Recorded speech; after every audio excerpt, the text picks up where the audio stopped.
22대 국회 국정감사 오늘로 이틀째입니다. 첫날인 어제는 김건희 여사 관련 의혹이 블랙홀처럼 국감 이슈를 삼키면서 상임위 곳곳에서 진통을 겪었습니다.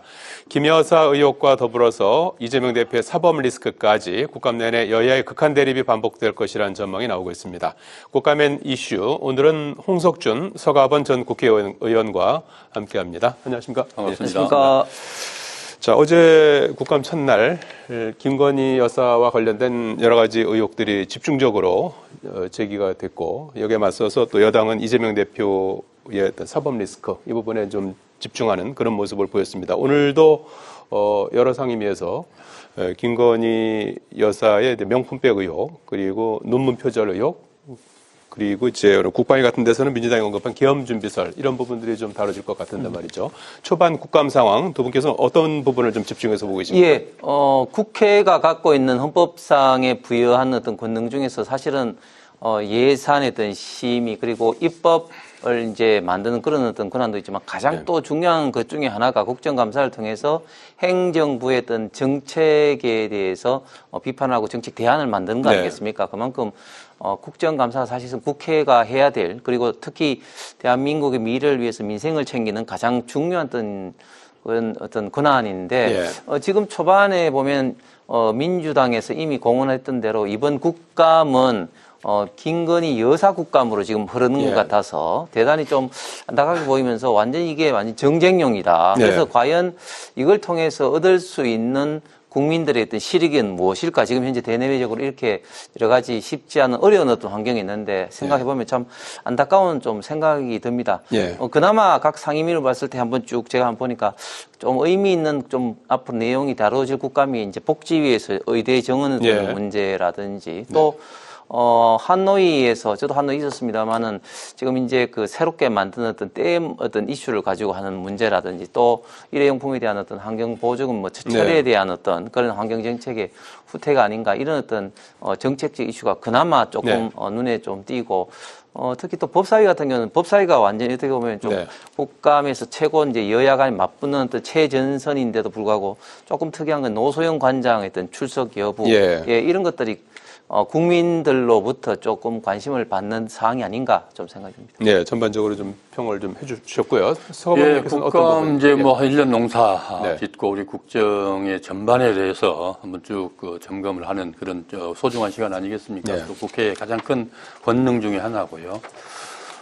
지금 뭐 늘 그래왔듯이 지금 이번 국감은 그럼에도 불구하고 민생 국감 말은 그렇습니다만은.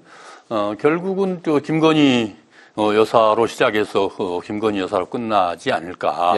거의 전방위적인 것 같아요. 무슨 양파도 아니고 까면 깔수록 더 나오는데 누가 까는 것도 아니고 내부에서 스스로들이 까잖아요. 이번에 지금 명태균 씨 건도 지금 온 나라를 지금 흔들고 있고 심지어는 본인 스스로가 본인 입을 열면은 본인이 세웠던 대통령이 한 달도 안 돼서 무슨 끝날 거다 이렇게까지 저도 지금까지 살아오면서 대한민국에서 살아오면서 얼마나 많은 이 대통령들이 수모를 당했습니까마는 현직 대통령을 스스로가 만들었다고 하는 사람이 이렇게 협박까지 하고 있는 이런 상황은 처음 본 것 같아요.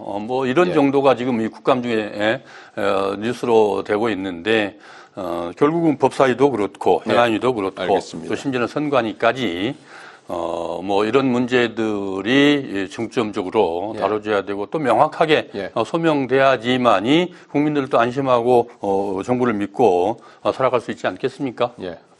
자, 앞으로 어떤 새로운 내용이 좀 나올 수 있는지 한번 지켜보기로 하고요. 오늘 법사위 국정감사가 열리고 있지 않습니까? 법무부하고 법률구조공단에 대한 국정감사가 진행이 되고 있는데 어제도 법사위 국정감사에서 이재명 대표 재판과 관련해서 공방이 좀 있었습니다.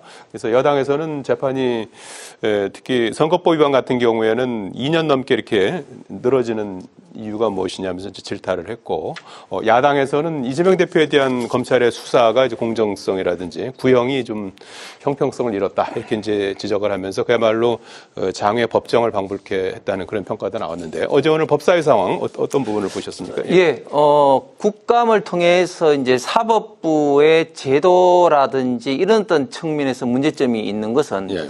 충분히 좀 논의를 하고 또 그게 법률에서 문제가 되면 법률 어떤 개정이나 제정을 통해서 해야 된다고 봅니다. 그런데 나머지 예를 들면 그 재판관의 어떤 판단이라든지 검찰의 구형이라든지 이런 것은 결국 이제 법정에서 쌓아야 될 어떤 그런 문제인 거죠. 법정에서 싸워야 될 것을 이제 국회가 너무 깊게 관여하다 보면 이거는 또 재판이나 수사에 관여하기 때문에 이것 헌법이나 법률에 엄격하게 지금 금지해 놓은 상황 아니겠습니까? 예. 일단 지금 제도적으로 본다면 지금 우리 지금 대한민국의 지금 현재 어떤 사법이 너무 지금 현재 지연되고 있습니다. 저도 21대 때 법원 행정처를 통해서 자료를 해서 한번 살펴보니까 김명수 대법원장 이후부터 네. 민사와 그리고 형사상의 어떤 재판 일수가 60% 이상씩, 즉 그전에는 100일 걸릴 게 160일 이상 지금 걸리고 있습니다. 그 이유는 뭐 여러 가지 이유가 있겠습니다만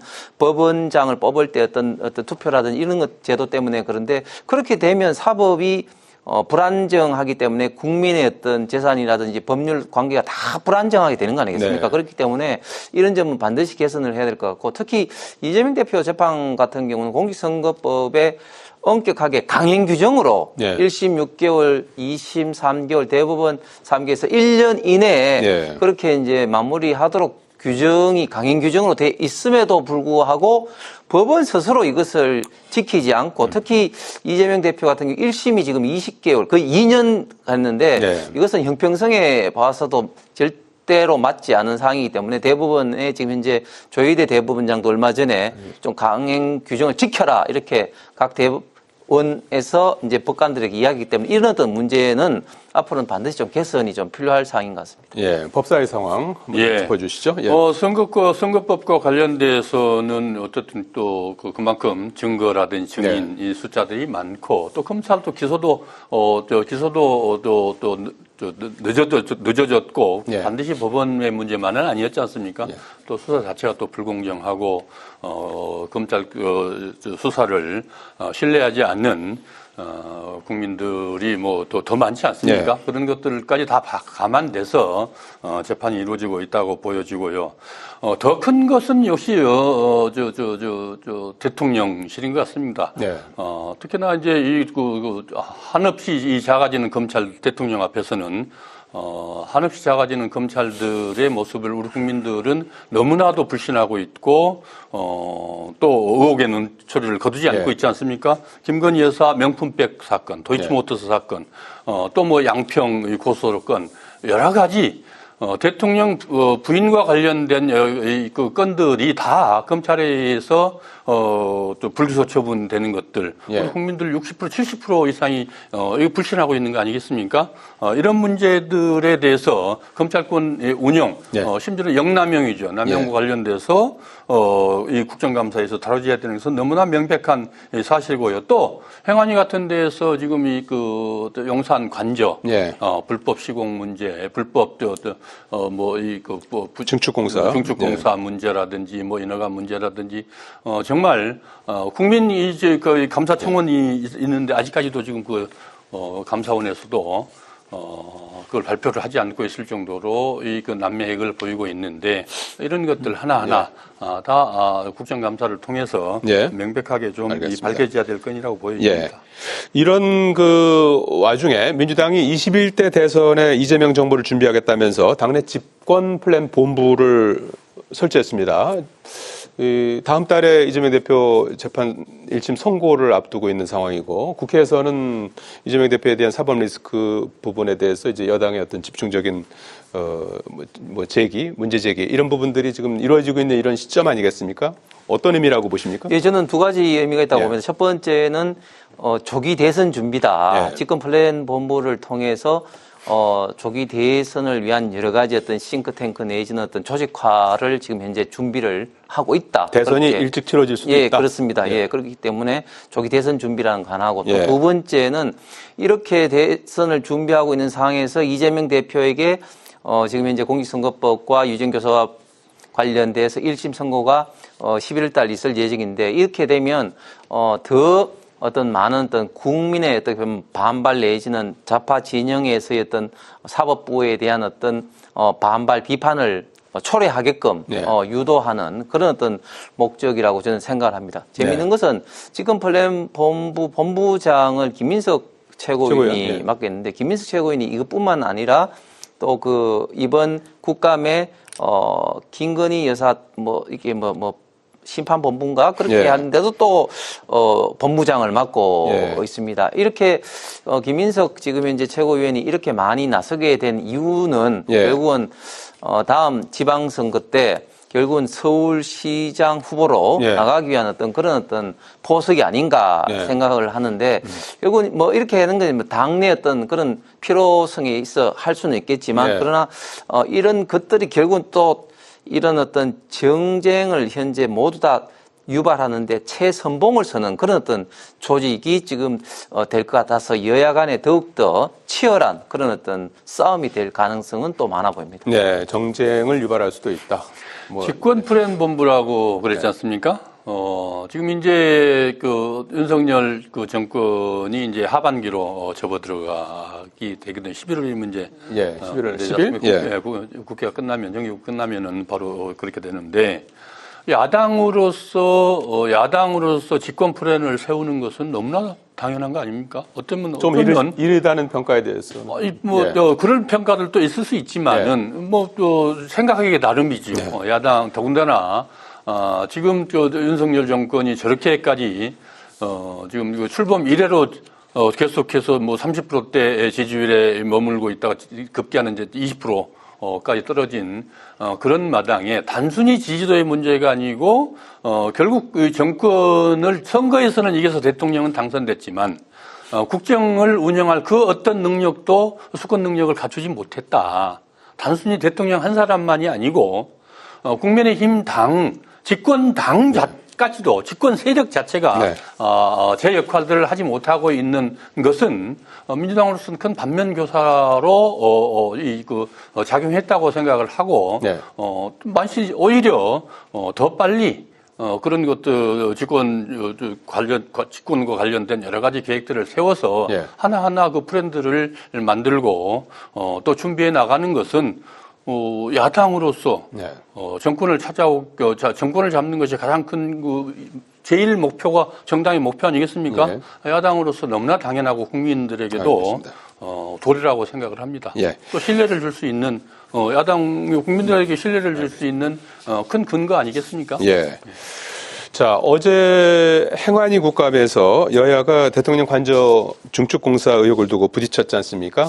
그래서 이른바 이제 김 여사 관련 업체에 특혜를 줬다는 의혹입니다. 그래서 민주당의 박정현 의원은 탄핵 사유다 이렇게 이제 언급했지만 이상민 행안부 장관은 업체 계약에 문제는 없다 이렇게 답변을 했는데 이 해당 사실을 좀 입증해줄 대표가 증인으로 채택됐는데 나타나지 않았습니다. 사유서도 내지 않고 해서 결국에는 이제 그 한때 국회가 이제 국정감사가 파행이 되게 됐는데 이 부분은 어떻게 보셨습니까?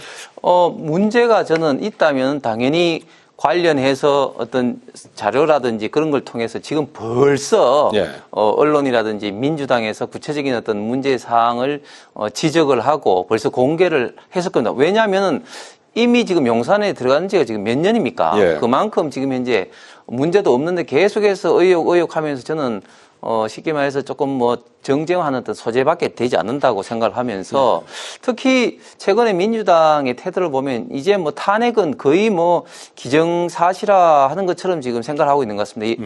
집권 초기에는 예를 들면 좌파 시민단체가 서울역이라든지 강화문에서 어떤 탄핵 어떤 활동을 했다면은 지금 현재는 보면은 지금 국회에 지금 강덕구 의원이 그 대관을 해서 지금 시민단체가 안에 국회에 들어와서 탄핵 지금 현재 그런 어떤 회의 내지는 집회를 하고 있고 민주당에도 지금 10명의 의원으로 탄핵 관련된 TF가 구성이 돼 있고 네. 그리고 지금 이재명 대표도 보궐선거에서 끌어내려야 한다는 그런 어떤 탄핵을 암시하는 듯한 발언을 통해서 지금 탄핵을 거의 기정사실화하면서 지금 이 시나리오대로 가고 있는데 뭐든지 지금 현재 뭐 탄핵 사유다 지금 민주당 의원들이 이렇게 하는데 예. 탄핵은 분명히 헌법에 대통령이 직무를 함에 있어서 헌법과 법률에 중대한 위반이 있을 경우에만 이렇게 함에도 불구하고 네. 이렇게 탄핵을 이렇게 하는 것은 국정을 중단시키겠다는 것이고 결국은 국정을 마비시키겠다는 것이기 때문에 앞으로 이런 어떤 탄핵을 계속해서 주장하는 것들이 저는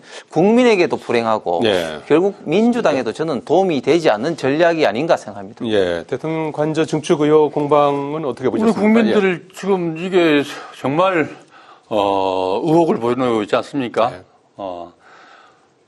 2022년이죠. 2022년도에 이미 네. 20년 10월에 국민감사 청구를 일건과 관련돼서 했어요. 감사원에. 그러면 감사원은 6개월 내에 6개월 안에 60일 안에 이 감사를 마치고 결과를 내놓아야 하거든요. 예. 아까 우리 홍 의원님 그 법원이 판결을 늦어진다고 말씀을 하셨지만은 이건 법원은 별도의 독립된 기관인데 감사원의 감사는 법에 그렇게 규정돼 있습니다. 네. 60일 안에. 그런데 네. 지금 벌써 1년이나 2년이 지났는데 네. 감사원 몇 차례 뭐 6차례나 연장을 했고 네.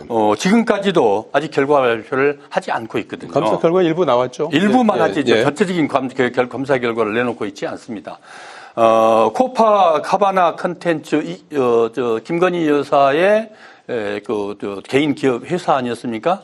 후원 업체인 21g이라는 건설 면허업체도 갖고 있지 않는 그런 작은 이 건설 회사가 대통령실 관저공사도 맡았고 나중에 집무실도 뭐 그 관련된 회사 예. 또 공사도 이루어지고 있고 이렇게 해서 선정 의혹도 그렇고 또 그 과정에서 여러 가지 불법들 뭐 여러 가지 지금 논란이 있는데 이와 관련돼서 명확한 감사도 내놓지도 않고 있고 감사 결과도 내놓지도 않고 문제가 되고 있는 거 아니겠습니까? 결국은 김건희 여사 개인 업체 후원 업체의 봐주기 아니었냐라는 게 국민적 그런 의혹인데 이걸 해명해 줄 곳은 대통령실밖에 더 있습니까?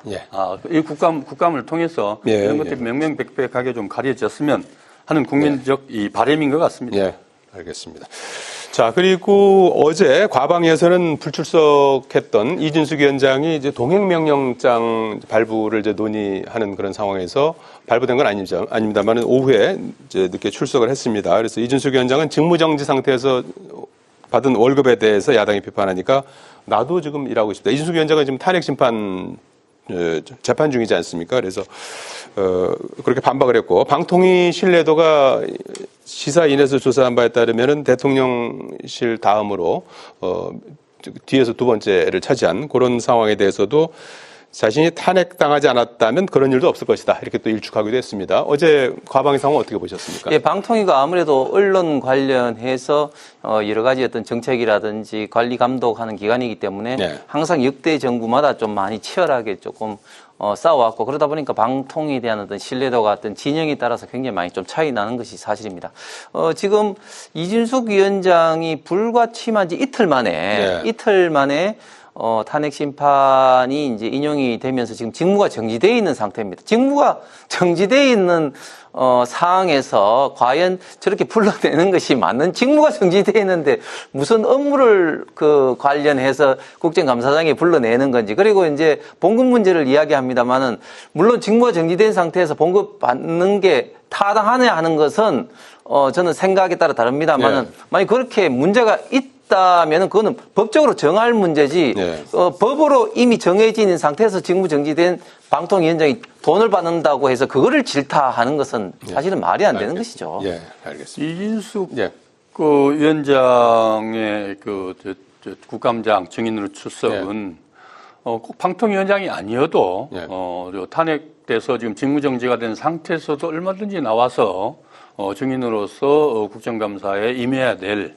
증인으로 채택되면 누구나 나오게 돼 있습니다. 예. 그렇지 않습니까? 그래서 뭐 어제 기관 증인이 아니라 일반 증인으로 나왔다고요? 예, 예. 그렇죠. 그래서 그런 것들에 대해서 뭐 문제 제기를 할 것은 없을 것 같고요. 문제는 아까도 말씀드렸듯이 이제 방통위가 국민적 신뢰 참 부끄러운 일이죠. 예. 대통령실이 1위, 알겠습니다.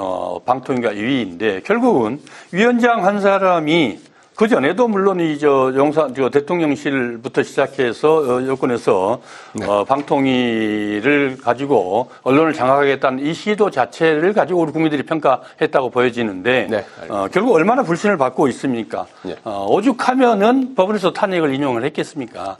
그런 것들에 대해서 부끄러워하지 않고 또 책임을 느끼지 않고 오히려 적반하장격으로 이렇게 항변하고 있는 모습들을 우리 국민들이 어떻게 보고 있을지 참 그런 것들에 대한 좀 최소한의 미안한 감이라도 가져야 한다. 법원에서 이렇게 탄핵 생각됩니다. 인용된 건 아니고요. 네. 탄핵 인용된 건 아니죠. 예. 지금 재판 중이죠. 네. 예. 자, 오늘 여기까지 듣겠습니다. 고맙습니다. 감사합니다. 네, 감사합니다. 네.